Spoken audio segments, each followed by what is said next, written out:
장외 채권, 그다음 뭐 ELB, DLB, ETF나 펀드 중에서 회사채가 좀 포함된 이런 상품들이에요. 6등급에 설명드렸던 뭐 CMA나 발행어음이나 이런 것들보다는 리스크가 좀 더 있어요. 대신에 수익률도 한 1%에서 많게는 한 3% 정도 더 가져갈 수 있습니다. 수익률 1%만 높이시더라도 내 연금 자산이 뭐 몇 천만 원에서 몇억 원까지는 차이가 나니까 이런 상품들도 연습해 보세요. 뭐 10만 원, 100만 원 이렇게 연습을 해보시다 보면 아, 이게 ETF라는 게 이런 식으로 움직이는 거구나. 조금 더 안전지향적으로 배워보실 수 있을 것 같아요.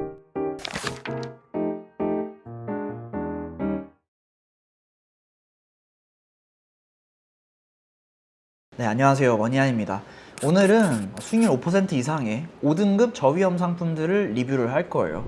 그래서 간단하게 리뷰해드리고 제 의견 어떤지 설명드리고 여러분들은 어떻게 생각하면 좋을지까지 설명드릴게요. 그래서 난이도가 높은 거에서부터 낮은 걸로 이렇게 얘기 드릴 거예요. 원래 이제 영상 잘 되려면 난이도가 낮은 거에서 높은 걸로 올라가야지 좋아하실 텐데 아무래도 이해가 되려면은 어려운 거를 조금 듣고 그 다음에 이제 쉬운 걸 봐야지 이해가 될 것 같아요.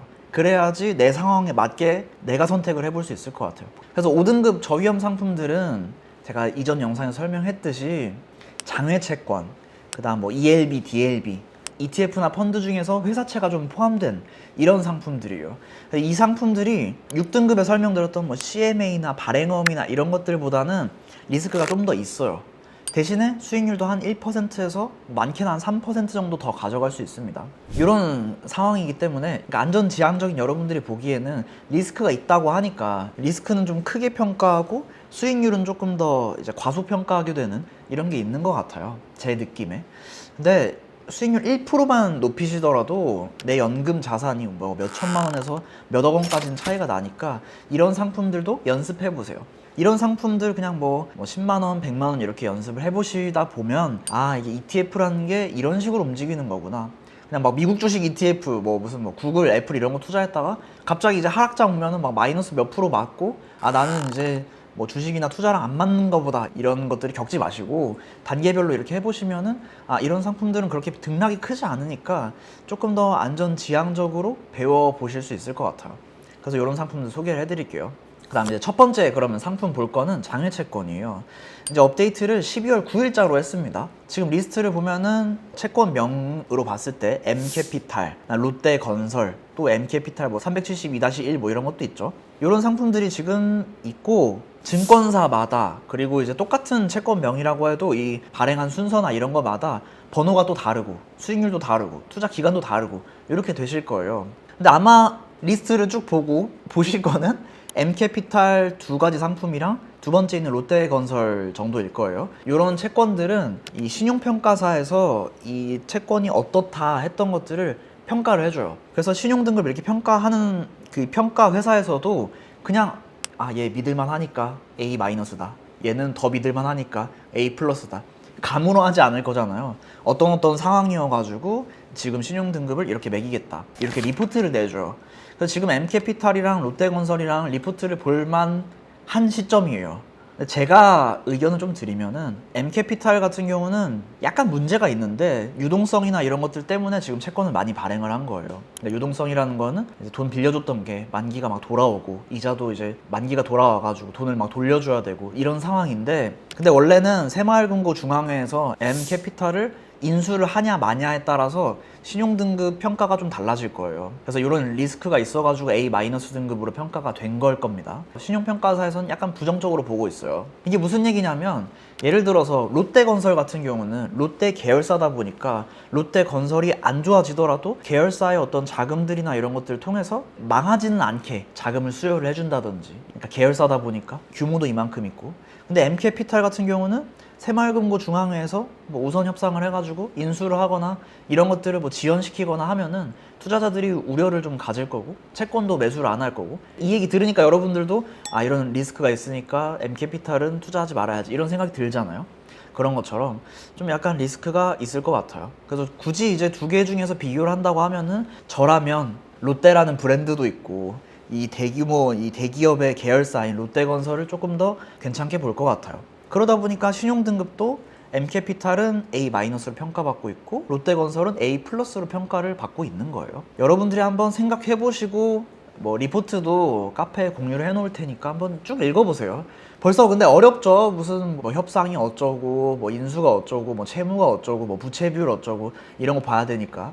이거 뒤에서도 또 얘기 드릴 거예요. 두 번째로 넘어가겠습니다. 두 번째는 이제 ELB, DLB예요. ELB, DLB는 예전에 설명드렸던 것처럼 손실 가능성은 매우 적어요.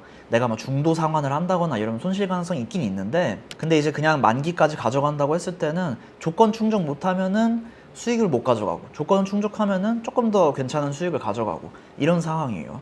리스트를 보면은 키움증권 뭐 삼성전자 기준으로 연 5% 주는 이런 상품도 있고, 코스피 200을 기준으로 연 6.4% 기대할 수 있는 상품도 있고, 미국 주식 S&P 500을 기준으로 연 4.8% 정도를 기대할 수 있는 상품도 있어요. 그래서 여기서 아마 쭉 리스트를 보신다고 하면은 기초자산 기준으로 삼성전자, 코스피 200, S&P 500 정도를 보실 것 같아요. 그랬으면 좋겠어요. 근데 이제 큰 메리트가 좀 없어요, 이번 달에는. 왜 그러냐면 첫 번째, 이제 삼성전자 기준으로 키움증권에서 판매하고 있는 ELB 같은 경우는 ISA 계좌 전용 상품이에요.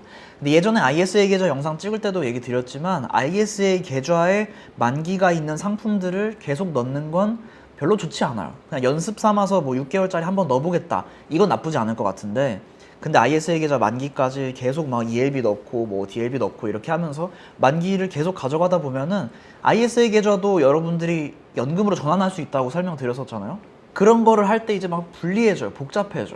뭐 세금이 어떻게 계산해야 되고 막 이런 것들이 생기니까 굳이 ISA 계좌에 특판을 한다고 하더라도 이런 만기가 있는 상품을 넣지 않으셨으면 좋겠다 라는 게 제 의견이에요. 뭐 물론 내가 만기는 3년 남아가지고 6개월짜리는 뭐 한번 해보고 싶다 이런 건 괜찮지만, 그래서 이 조건 자체는 나쁘지 않습니다.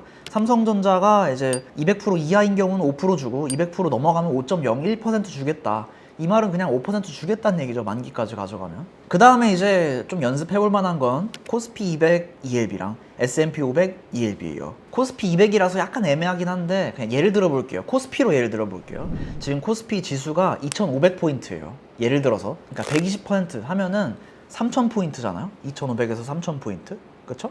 3000포인트가 넘어가면은 6.4%를 주겠다 이거고, 100% 2500에서 3000포인트 사이면은 0에서 6.4%를 주겠다, 이 구간별로 이게 나눠져 있어요. 그리고 나서 2500포인트 미치면은 0%를 주겠다, 이런 상품이에요. 근데 이 상품에 만약에 여러분들이 투자를 하시면은 수익률 6.4%를 주는 것도 의미가 있는데, 더 좋은 건 이런 상황에서 윤석열 대통령이 어쩌고 탄핵이 어쩌고 이런 상황에서 이 지금 지수가 어떻게 되고 우리나라 주식들이 이렇게 움직이고 또 1년 동안 이런 상황이 어떻게 지나가는지 지켜보고 주가 지수는 어떻게 움직이는지 지켜보고 이런 연습을 해보실 수 있을 거예요. 정치적인 뭐 그걸 얘기하고 싶었던 건 아닙니다. 그 다음에 이제 세 번째는 S&P 500이죠. S&P 500은 아마 여러분들이 생각할 때도 우리나라 주식보다는 조금 더 우상향할 확률이 높잖아요. 그러다 보니까 이 상품을 구성한 이 증권사들에서도 수익률을 조금 더 낮게 측정을 한 거예요. 리스크가 있는 만큼 수익률이 있는 거니까. 하이 리스크 하이 리턴, 로우 리스크 로우 리턴 이런 것처럼.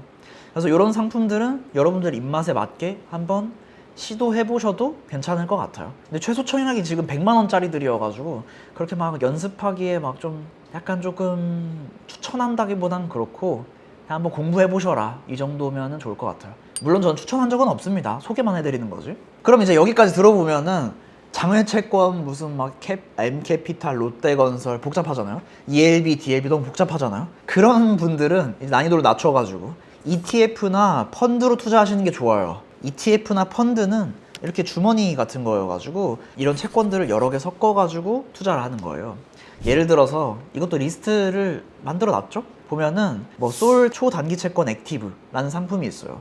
1년 수익률이 한 4.1% 줬었고, 아마 이제 금리가 좀 떨어지고 하다 보니까 수익률이 좀 낮아질 것 같은데, 단기 채권이다 보니까 어쨌든 요 정도 수익률을 기대할 수 있어요. 장외 채권 막 5%짜리 뭐 ELB 6%짜리 보다가 수익률이 좀 낮아졌죠. 대신에 이 초단기 채권 액티브 설명을 보면은 뭐 공공기관의 채권들, 망할 리가 없는 그런 채권들이랑 회사 채권들 이제 몇 가지가 섞여 있어요. 그러다 보니까 내가 뭐냐 얘기 들어보니까 너무 복잡하다, 무슨 뭐 리포트 읽어야 되고, 그러면 이런 ETF를 이제 선택을 하는 거예요. 수익률을 조금 더 낮추고.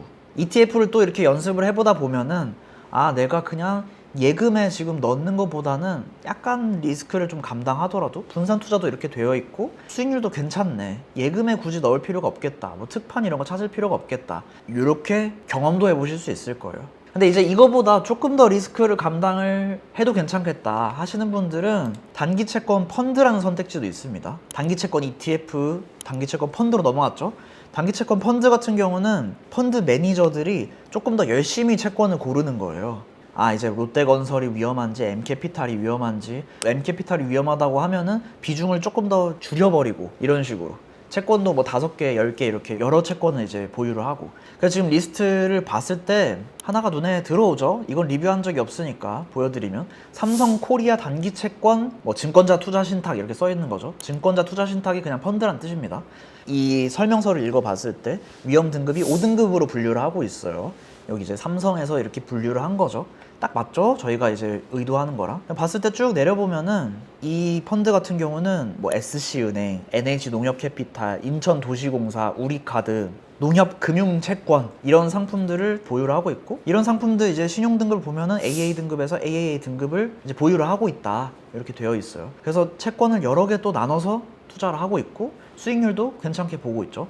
수익률도 현 시점에서 5.1%를 냈으니까 앞으로도 그냥 여러분들이 예금했을 때 비교하면은 괜찮은 수익률을 낼 수 있지 않을까라고 판단해 볼 수 있을 것 같아요. 이 정도로 이제 리뷰를 해볼 수 있을 것 같아요. 그래서 영상을 좀 정리를 해보면 장외채권 이런 상품들이 있었고, 그다음 ELB, DLB 같은 상품들도 있었고, 원금 손실이 없는, 그 다음에 조금 이런 것들을 보기 어려우니까 뭐 단기채권 ETF라는 것도 있었고, 여기서 단기채권 ETF로 나눠서 투자하니까 수익률이 좀 낮아져서 펀드 매니저들이 좀 열심히 고르는 단기채 펀드들까지 봤어요.